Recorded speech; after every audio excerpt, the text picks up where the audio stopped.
नमस्कार, मैं हूं संजय भाटिया और आप देख रहे हैं लोकमत हरियाणा न्यूज। इनेलो के विधायक व इनेलो के राष्ट्रीय महासचिव चौधरी अभय सिंह चौटाला को जिस प्रकार से विदेश से धमकी भरा कॉल आया है, यह पूरे हरियाणा में चर्चा का विषय बना हुआ है।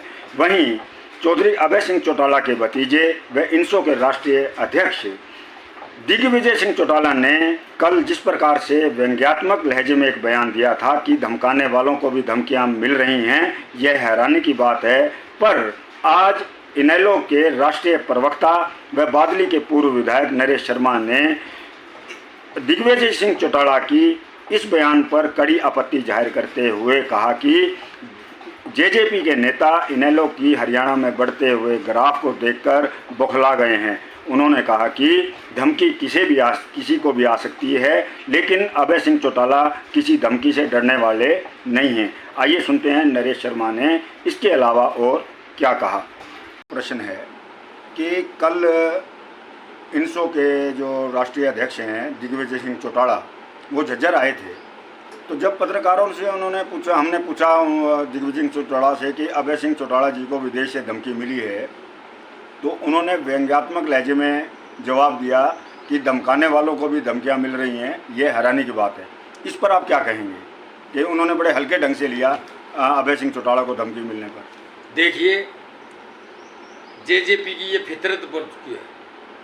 आज वो पाप करते हैं तो भी अपना धर्म गिनते हैं, और अभय सिंह चौटाला धर्म करता है तो भी वो उसको पाप बताते हैं। जब दिग्विजय सिंह को धमकी मिली थी दुष्यंत जी को, तो Z+ और अभय को धमकी नहीं मिली। वो धमकियों की परवाह नहीं करता, मर्द आदमी है, और उसने कह भी दिया है ऐसी 3600 धमकियां देखता हूं मैं। वो गिड़गिड़ा नहीं रहा किसी के सामने, वो परवाह नहीं करता जान की। उसको पता है कि मेरा जो बचा हुआ जीवन है वो किसान मजदूर के हितों के लिए समर्पित है, पूरा जीवन लगा दूंगा। और किसान मजदूर की जब तक रक्षा नहीं होगी और इनको इंसाफ नहीं मिलेगा और इनको राहत नहीं मिलेगी, हमेशा जब से किसान के साथ कितनी भी सरकारें हुई, सरकारें बदलती रही, लेकिन व्यवस्था परिवर्तन नहीं आया। किसान के ऊपर ओलावृष्टि की मार, बेमौसमी धूप की मार, सूखे की मार, ज्यादा बरसात हो जाए जब मार।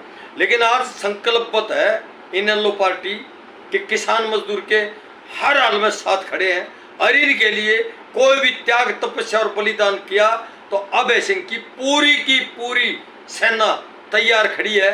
ये क्या कह रहे हैं, इनका कोई मुंह है क्या? ये तो भारतीय जनता पार्टी की नकार और मक्कार सरकार बताते थे और जमुना पार करने की बात करते थे। वो जमुना का पार को इन्होंने, ये तो कहते थे इनके जमुना में पिंडदान कर देंगे, ये तो इन्होंने तो वहां इनेलो के भी पिंडदान कर दिए थे। आज इनकी आंख का काटा बना हुआ है अभी, क्योंकि उसका जनाधार बढ़ता जा रहा है, ये खत्म हो रहे हैं, ये सिकुड़ रहे हैं, वो फैल रहे हैं, वो बढ़ रहे हैं आगे। प्रदेश के अंदर आज देखो उसकी परिवर्तन यात्रा चल रही है। हजारों लोग, सैकड़ों की संख्या में माताएं, बहनें, बच्चे, बेटियां, विद्यार्थी वर्ग के भी जो नागरिक है हमारे प्रदेश के, जो भारत का उज्जवल भविष्य, वो भी समर्थन दे रहे हैं। तो इनकी अलूल जलूल बातों पर कोई हरियाणा प्रदेश की जनता विश्वास थोड़ी कर रही है। ये तो बीजेपी के पिछलग्गू हैं, और ऐसी स्थिति भी आई, इनको हरियाणा प्रदेश की जनता ने कही कि तुम बीजेपी का साथ छोड़ दो। किसान आंदोलन जो थोप दिए 3 काले कानून बीजेपी ने, जो तुगलकी फरमान था, जो बेहुदा कानून था, बिल्कुल वो थोप दिया था। एक किसान वर्ग ने, 750 किसानों ने अपना बलिदान और शहादत और प्रेरणा की आहुति देनी पड़ी। कितना काला अध्याय था वो किसान आंदोलन का। तो आज मैं ये कह रहा हूं, किसानों का संघर्ष रंग लिया, इनको कहा छोड़ दो बीजेपी को। और चंद दिनों पहले तो बीजेपी का अध्यक्ष, बीजेपी के MP, बीजेपी की पूरी कार्यकारिणी, बीजेपी का प्रभारी भी ये कहता सुना गया कि इसका कोई वजूद नहीं है, हमारे को इनकी कोई जरूरत नहीं है। तो ये तो बीजेपी ने भी कह दी पीछा छोड़ दो हमारा। पर ऐसे चिपक गए कि पहले बता रहे एक गो जीव होता था और उसके पंजे इतने स्ट्रोंग होते थे कि चोर उसको पालते थे, और जब चोरी करने जाते थे, चढ़ने का साधन नहीं होता था तो उसको घुमाकर छत पर फेंक देते थे, वहां वो जहां गड़ जाती थी उसको रस्से से बांधकर चोर छत पर चढ़ जाते थे। तो ये तो गो की तरह से पकड़े, इनके तो पंजे ताते सरिया करके फूकने पड़ेंगे जब पेंडा छोड़ेंगे बीजेपी वालों ने। इनकी कोई क्वालिटी है क्या? अगला इनका कोई वजूद नहीं है। ये जो जेजेपी पार्टी है, ये उस दिन खत्म हो गई थी जब इन्होंने कहा तो था ये कि भारतीय जनता पार्टी की नकारा और मक्कार सरकार से कम देश में नहीं तो हरियाणा प्रदेश के अंदर पूर्ण रूप से हम मुक्ति दिला देंगे।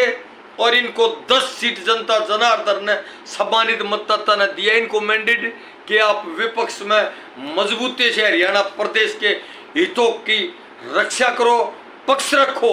और इन्होंने सत्ता प्यारी लगी, लोकहित प्यारे नहीं लगे और कुरीतियों का साथ दिया। और माननीय मुख्यमंत्री मनोहर लाल खट्टर की गोद में जाकर बैठ के उस दिन ये एक ऐसी अप्रिय घटना नहीं दुर्घटना थी कि लोगों ने कभी सपने में भी नहीं सोचा था ऐसा भी हो जाता होगा। उस दिन हरियाणा प्रदेश की जनता के साथ काला इतिहास पन्नों पर लिखा जाएगा। ठगी हो गई थी वोट रूपी दौलत की, जनता के हितों के साथ कुठारघात हो गया था और जनता ने इनको उसी दिन सिरे से नकार दिया था। और ये टोटल लॉस हो चुके। एक्सीडेंट गाड़ी का इलाज हो सकता है, डेंट पेंट हो सकता है, बॉडी पार्ट्स डल सकता है, लेकिन ये तो इतनी भयंकर स्थिति से टोटल लॉस हुए कि इस जेजेपी का कोई मायापुरी में भी घाघ नहीं मिलेगा। नरेश जी, आप इनेलो के राष्ट्रीय प्रदेश प्रवक्ता भी हैं, तो अब जैसे कि हरियाणा में चर्चाएं चल रही हैं कि इनेलो और कांग्रेस का गठबंधन भी हो सकता है, तो क्या ये आपको संभव लगता है? देखिए संजय जी, आज भारतीय जनता पार्टी की सरकार पिछले 9 साल से काम कर रही है, सत्ता में है, सत्ता में बनी हुई है, सेंटर में भी और राज्य में भी। और लोकहित की जो इनके तुगलकी फरमा रहे हैं, पेंशन काट दी, किसी विभाग की बात लो, किसी महकमे की बात लो, किसी लेबर वर्ग से लेकर कर्मचारी, अधिकारी, इंडस्ट्री, दुकानदार, छोटा दुकानदार, बड़ा दुकानदार, परचून वाला, कपड़े, हर पहलू पर असफल साबित हुई है, सत्ता से चिपकी हुई है। और इनेलो पार्टी का एक ही एजेंडा है कि किसी भी सूरत में भारतीय जनता पार्टी की इस नकारा सरकार को अभय सिंह चौटाला ने, चौधरी ओम प्रकाश चौटाला लौह पुरुष के मार्गदर्शन में ये संकल्प लिया है कि इस सरकार को उखाड़ फेंकने के लिए हमारे को कोई भी त्याग, तपस्या, बलिदान या किसी से भी समझौता करना पड़े। हमारा किसी से द्वेष भाव नहीं है। जो सरकार निकम्मी है उस सरकार को उखाड़ फेंकने के लिए हम कहीं तक भी जा सकते हैं, किसी से भी समझौता कर सकते हैं। और ये जो अफवाहें फैला रहे हैं, कांग्रेस पार्टी का राष्ट्रीय स्तर पर बातचीत जारी है। कांग्रेस पार्टी की थर्ड फ्रंट अगर बनेगा तो वो कम से कम मैं ये बताना चाहूँगा कि इनेलो पार्टी के बिना अधूरा ही यानी कि कुल मिलाकर ये कहा जाए बीजेपी और जेजेपी को उखाड़ने के लिए इनेलो और कांग्रेस इकट्ठा भी निसंकोच, निसंदेह। धन्यवाद।